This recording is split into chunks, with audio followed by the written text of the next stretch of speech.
स्वागत है आप सभी का हिंदी स्टडी में। हम रस पढ़ रहे हैं। रस का एक पार्ट डाल चुकी हूँ, ये दूसरा पार्ट है। इसमें रसों का परिचय देंगे हम, और रसों का जो वर्णन था शुरू का सब मैं उस वीडियो में बना चुकी हूँ, उसको देख लेना। ठीक है, स्टार्ट करते हैं। पहला रस है हमारा श्रृंगार रस। श्रृंगार रस, श्रृंगार रस को कितने भेद होते हैं ये भी एग्जाम में पूछते हैं। 2 भेद होते हैं, संयोग और वियोग। कितने भेद होते हैं? संयोग और वियोग। वियोग श्रृंगार की जगह अब एग्जाम में कई बार ये आ चुका है विप्लम्ब श्रृंगार, तो वियोग की जगह विप्लम्ब श्रृंगार आए तब भी ये वियोग श्रृंगार होता है। अब थोड़ा देख लेते हैं कि प्रेम से उत्पन्न आनंद को श्रृंगार रस कहते हैं। श्रृंगार रस किसे कहते हैं? प्रेम से उत्पन्न आनंद को क्या कहते हैं? श्रृंगार रस कहा जाता है। अर्थात जिस रचना में नायक नायिका का मिलन का वर्णन होता है या वहाँ संयोग श्रृंगार, और जहाँ इनके विरह का वर्णन होता है वहाँ वियोग श्रृंगार होता है। श्रृंगार रस में पति पत्नी का प्रेम या नायक नायिका का प्रेम, प्रेमी प्रेमिका का प्रेम या प्राकृतिक प्रेम, ये चीज़ें आती हैं। आगे देखते हैं। नोट ये हमारे हैं दूर होने का वर्णन लेकिन भविष्य में मिलने की आशा रहती है, ये है वियोग श्रृंगार। ये एग्जाम में पूछा था एक बार कि दूर होने का वर्णन लेकिन भविष्य में मिलने की आशा होती है, तो उसमें कौन सा रस था? तो ये है हमारा रस वियोग श्रृंगार। संयोग का उदाहरण, जैसे संयोग का उदाहरण देख लेते हैं। राम के रूप को निहारती जानकी कंगन के नक की परछाई, तो इसमें पास में राम खड़े हैं और उन्हें जानकी देख रही हैं, तो ये हमारा क्या हो गया? संयोग श्रृंगार। ये वियोग श्रृंगार का उदाहरण है। हे खग मृग हे मधुकर सेनी तुम देखी सीता मृगनयनी, ये राम पूछ रहे हैं जब सीता को रावण उठा कर ले गए थे तब वो पूछ रहे हैं पेड़ पौधों से, खग मृग से कि कहीं तुमने सीता को देखा हो तो बताना। हास्य स्थायी भाव हास है। हास्य का स्थायी भाव हास है। किसी व्यक्ति विशेष की आकृति देखकर या वाणी सुनकर जब मन में हास नामक भाव उत्पन्न होता है वहाँ कहाँ हास्य रस होता है। इसमें जैसे एग्जाम्पल देख लेते हैं। ये वैसे आसानी से समझ में आ जाता है हमारा हास्य रस, अगर एग्जाम में आए इसका कोई एग्जाम्पल। जैसे इसका एग्जाम्पल है, स्कूटर पर चढ़चुइया निकली करने सैर सपाटा, चौराहे पर खड़ी पुलिस को खूब जोर से डांटा।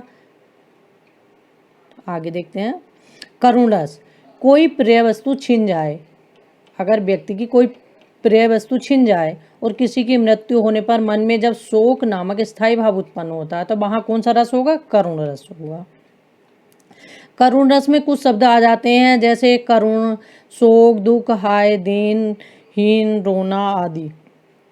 ये करुण रस के जो एग्जाम्पल दिए होते हैं उसमें ये शब्द कई बार आते हैं, इसलिए मैंने कुछ शब्द लिख दिए कि थोड़ा नहीं भी ध्यान हो तो कुछ शब्द ध्यान रहे तो उससे आसानी से समझ में आ जाए।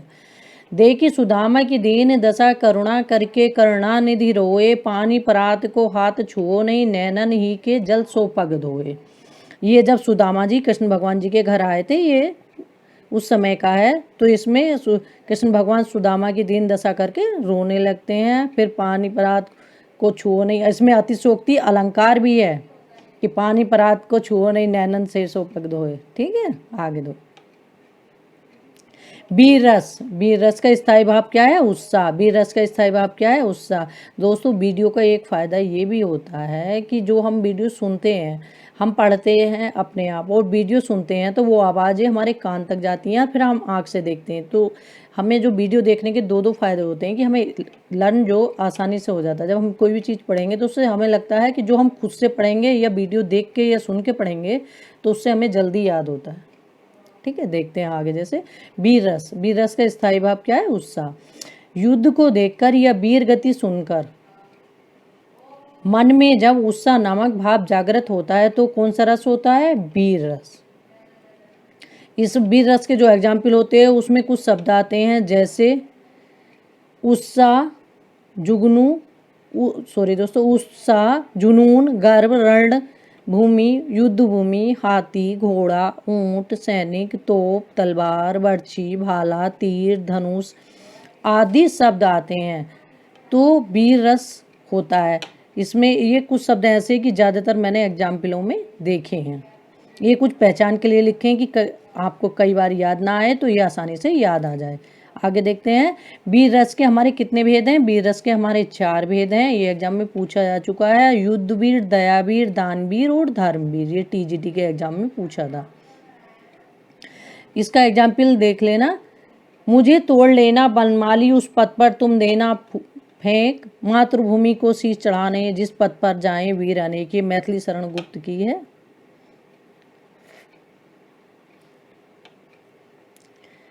रौद्र रस, जहाँ अपने विपक्षी की अनुभूति चेष्टाओं के कारण मन में जब क्रोध नाम का भाव उत्पन्न होता है तो वहाँ कौन सा रस होता है? जब कोई अपना विपक्षी अनुचित चेष्टाएं करता है या परेशान करता है, किसी गुरु की अवहेलना करता है, किसी बड़े की अवहेलना करता है, तो कौन सा रौद्र रस उत्पन्न होता है? जब क्रोध हारने लगा तो रौद्र रस उत्पन्न हो गया हमारे अंदर। जैसे यदि किसी पंक्ति में इन भावों को दर्शाया गया है कि किसी से कोई गलती हुई हो और गलती के बदले सामने वाला जो क्रोध प्रकट करता है, जैसे इसकी पहचान के लिए कुछ शब्द आते हैं, जैसे क्रोध, रोध, क्षोभ, गुस्सा, तोड़ना, फोड़ना, कटुवचन, रिपु आदि शब्द आते हैं। ये शब्द आ जाए लाइन में तो लगा ना कि ये हमारा रौद्र रस। उदाहरण, तुमने धनुष तोड़ा शशि शेखर का, मेरा नेत्र देखो, इसकी आग में डूब जाओगे सहवंश राघव। जब राम ने धनुष तोड़ा था स्वयंवर में तो परशुराम ने उनको कहा था ये वो है। ठीक है। भयानक, भयानक रस का स्थायी भाव है भय। शेर, सांप, भय, शेर, सांप, भय पद वस्तु, मतलब जो वस्तु ऐसी हो जिससे भय लगता हो, भयंकर दृश्य है कोई या स्थिति हो ऐसी जिसका वर्णन मन में करने पर भी एकदम भय सा लगे कि ऐसा करने से ऐसा हो जाएगा, तो डर सा उत्पन्न हो, तो भय नामक वहाँ स्थायी भाव हो, तो वहाँ भयानक रस होता है। जैसे एग्जाम्पल देख लेते हैं। एक और अजगर ही लखी, एक और मृगराय, बिकल बटोही, बीच ही परियो मूर्छा खाए। ये एग्जाम्पल भी दोस्तों जो सारे लिखे हैं मैंने एग्जाम में आ चुके हैं किसी ना किसी में। एक और अजगरी, एक और अजगर है, एक और मृगराज है, बीच में बटोही है, वो घबरा के बीच में मूर्छा खा के गिर गई, कि अब कैसे जान बचेगी? अब इसकी पहचान कुछ शब्द आते हैं इसमें, जैसे भयानक, भय, काल, विकराल, डर, बेहोश होना, गर्जना, कांपना आदि कुछ शब्द इसकी पहचान है। आगे देखते हैं बीभत्स रस, जहाँ किसी सड़ी गली वस्तुएं, लाशें, दुर्गंध आदि देखकर, सुनकर या अनुभव करके मन में घृणा या जुगुस्सा का भाव उत्पन्न होता है। मन में घृणा या जुगुस्सा का भाव उत्पन्न होता है, वहाँ क्या होता है? हमारा क्या होता है? बीभत्स रस होता है। पहचान हमारी इसकी, जैसे कुछ शब्द आते हैं, शमशान घाट, मृत शरीर, कोआ, चील, गिद्ध, रक्त, मांस, हड्डी, कुत्ता, सियार आदि। ये कुछ शब्द अगर आते हैं एग्जाम्पल में तो ये हमारा बीभत्स रस होता है। जैसे घर में लाशें, जनपद पर लाशें, आके नफ्स, यह दृश्य देख मुद जाती हैं घुटती सांसें। आगे देखते हैं अद्भुत। अद्भुत का स्थायी भाव क्या है? विस्मय, किसी आश्चर्यजनक और अलौकिक वस्तु को देखकर या सुनकर मन में जब विस्मय नामक स्थायी भाव उत्पन्न होता है, अलौकिक जो इस लोक की ना हो, कुछ नया देख ले जो देखा हुआ ना हो अचानक से, ठीक है, तो अद्भुत एकदम दृश्य देख के। इसकी पहचान क्या होगी? जैसे अद्भुत, इसमें कुछ शब्द आते हैं, जैसे उदाहरण होते हैं तो उनमें ये शब्द दिए होते हैं, जैसे अद्भुत, विस्मय, आश्चर्य, अनोखा, विचित्र, भ्रम, प्रकट, गायब, कुछ और भी हो सकते हैं दोस्तों, लेकिन ये शब्द ज़्यादातर एग्जाम्पल में आए हैं। तो ये होने पर हमारा क्या होगा? अद्भुत रस होगा।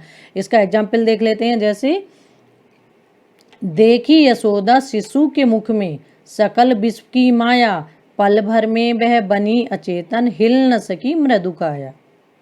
जब यशोदा ने कृष्ण भगवान का मुंह खोलवा के देखा था, उन्होंने मिट्टी खाई थी, तो उसमें पूरी पृथ्वी एकदम घूम गई, तो वो एकदम क्या सचेत हो गई थी, अचेत, कि हिल भी नहीं सकी। ठीक है। आगे देखते हैं शांत रस, जब मन में न सुख हो न दुख हो न ही कोई इच्छा हो, वहाँ शांत रस हो जाता है। तो वहाँ हमारा कौन सा रस हो गया? शांत रस। जैसे मन रे तन कागत का पुतला, लगी बूंद बिनस जाए छिन में। शांत रस वैसे हमारे भक्ति रस से संबंध, जैसे शांत रस है वैसे ही भक्ति रस है हमारा, दोनों ये रस लगभग मिलते हुए हैं, क्योंकि शांत रस में भी हमारा वही दिया है जो एकदम व्यक्ति चाहता है कि अपने जीवन से अब शांति में कुछ दिन व्यतीत करूं, वो हमारा शांत रस में ही है। जैसे मन रे तन कागत का पुतला, लगी बूंद बिनस जाए छिन में। ये एग्जाम्पल इसका एग्जाम में अनेक बार पूछा जा चुका है दोस्तों। आगे देखते हैं वात्सल्य रस। संतान शिष्ट संतान शिष्य एवं बच्चों के प्रति माता पिता या गुरुजनों का जो स्नेह भाव होता है उसे वात्सल्य रस कहते हैं। यह भाव बच्चों के रूप, सौंदर्य और उनकी बाल सुलभ चेष्टाओं को देखकर उत्पन्न होता है।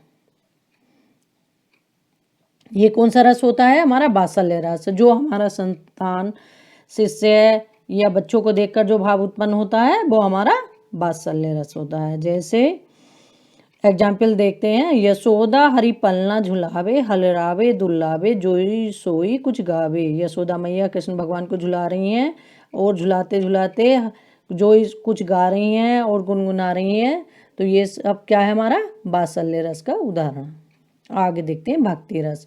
भक्ति रस में है भागवत विषय का अनुराग, मतलब भगवान के प्रति अनुराग उत्पन्न होना व्यक्ति के मन में, वो क्या है? हमारा भक्ति रस। अवतारित प्रभु की लीलाओं, उनकी दयालुता, अवतारित जो प्रभु हैं उनकी लीला, उनकी दयालुता, भक्त वात्सल्यता, श्रवण गायन मनन आदि को हर भक्ति रस कहते हैं। हम क्या कहते हैं? भक्ति रस कहते हैं। जैसे हम अवतारित प्रभु कृष्ण की लीला है, राम की लीला है, उनकी दयालुता, भक्ति वात्सल्यता, मतलब उनका जो मनन करते हैं, हम गायन करते हैं, ये हमारा भक्ति रस है। शांत रस और भक्ति रस में लगभग एक ही सा है, दोनों अनुराग भगवान के प्रति है, शांत रस में भी और उसमें भी। अब इसके हैं जैसे मेरे तो गिरधर गोपाल दूसरों न कई, इसका एग्जाम्पल ये है, ये मीरा बाई हैं तो ये कहती हैं मेरे तो गिरधर गोपाल दूसरों न कोई, ठीक है, तो ये भक्ति रस का एग्जाम्पल है। वैसे दोस्तों समझ में आ चुका होगा, ठीक है दोस्तों। थैंक यू दोस्तों मेरी वीडियो देखने के लिए।